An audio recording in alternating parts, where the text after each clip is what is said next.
Minimum wage workers. What's something customers technically aren't allowed to do, but you don't get paid enough to enforce? First, I worked in the garden center of a hardware store for barely above minimum wage.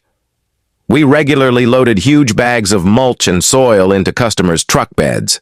Management told us we were absolutely not allowed to accept tips.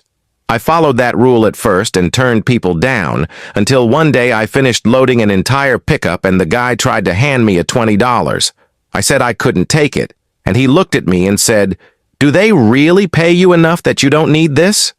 That was the day I stopped being naive. Letting a company underpay me and then dictate that I couldn't earn extra was honestly embarrassing in hindsight. Second, I worked at an auto parts store. If you were polite, I'd warranty almost anything. It didn't cost the store money, and it kept customers happy. But if you were rude, suddenly you were at day 91, and the warranty ended at day 90. Too bad. Third, I used to work at a movie theater. Nobody actually cares if you bring your own snacks. What does drive us crazy is when people leave their trash behind instead of taking it with them. On busy days, we have about an hour for all theaters to empty, and only around 10 minutes per screen to clean. Leaving garbage behind slows everything down.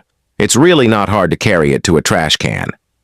Fourth, using the bathroom without buying anything. When you're the only place open at 3 a.m., I'm not going to tell people to go somewhere else. Fifth, if something doesn't have a price tag and you're nice, I'll usually let you pick the price. We're technically supposed to track someone down to check, but that can take forever when everyone's busy. I save that hassle for jerks.